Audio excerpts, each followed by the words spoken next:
"Ooh, is that girl," says Digger Smith, "that never seems to bother with no blokes, the bent with curly hair. I've often seen her over there talkin' to Mrs. Flood, and she seems like a real ripe peach to me. Not that I'm askin', his eyes goes sort UV swivelly, and he sighs. Not that I'm askin' with ideas UV love and marriage, Ave no fears. I've chucked the matrimony plan," he says. "I'm only 'arf a man." This Digger Smith has fairly got me rampin' with his 'arf a man rot. He has a timber leg, it's true, but he can do the work UV too. Besides, the things he's done out there makes him one man and some to spare. I knew his question was just kid. He'd met this girl, I know he did. He knew Jim Flood and her was booked for double when the un was cooked, but, seein' her, it used to start him thinkin' of another tart.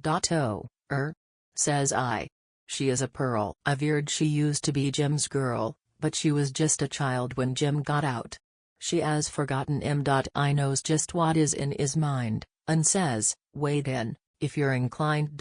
He give me such a nasty look he thought he meant to answer crook, but, "I ain't out for jokes," says I. "Needn't sling that stuff to me. I only was just thinkin', p'raps, there's some," he says, "that sticks to chaps." "Some girls," says he, "keeps true to chaps, and wed 'em when they've done with scraps, and come on me hole. I don't expect no tart to tie up with a wreck." "Besides," he says, "well, on yow, that girl's all right, I know it now." "I know," says Smith. "I got it right. Jim used to talk to me at night about a little girlie tract. Her name is Flo. Ain't that a fact?" "That, sir. I know she writes to him each mail." "She ain't forgotten Jim. I'd like to swap my luck for Jim's if he comes on me with all his limbs, and if he don't, well, I dunno. I've taken notice UV this Flo, and wonder if," he stares at me, "if there is more like her," says he. Now, Digger Smith has learned a lot out fightin' there, but he ain't got the cunnin' for to I desert.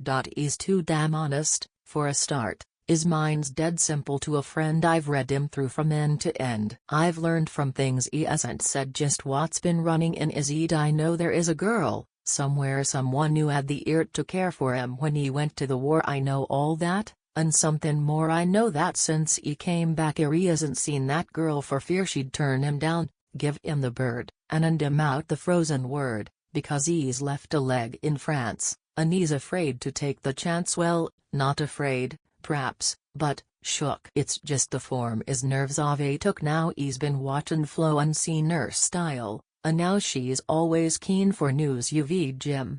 Then he starts out to ope, unhesitate, undoubt. He wonders if his own girl spoke just this same way about her bloke. He wonders if in his girl's eyes that same look came, and then he sighs, and dulls his senses with that dope that half a man ain't got no ope. He makes me tired. But, all the same, I tries to work a little game. "Look here," I says, "about this Flo. Jim mightn't come back on me. No, you are a fly. Sure to score. Besides, all's fair in love and apostrophe war. Sling that," he says, but I goes on. "Old Jim won't blame when she's gone. He knows, the same as me and you, these silly tarts, they can't keep true. I piles it on, until I've got him where I want him, jumpin' out, and then he says, sling that talk. I might be groggy in me walk, but if say them things to my man enough to crack see? Righto," says I. "That was me plan." "Now what about this Arfa man?" He stares at me, and then says, slow, "What is your game? What do know?"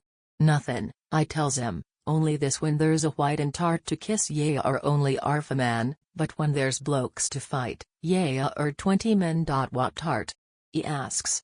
Mean this Flo?" "P'raps not," I says. "You ought to know." I waits and lets me words sink in, and then he beats me with that grin. "Matchmakin', Bill?" He laughs. "Oh, you take up knittin' for a spell,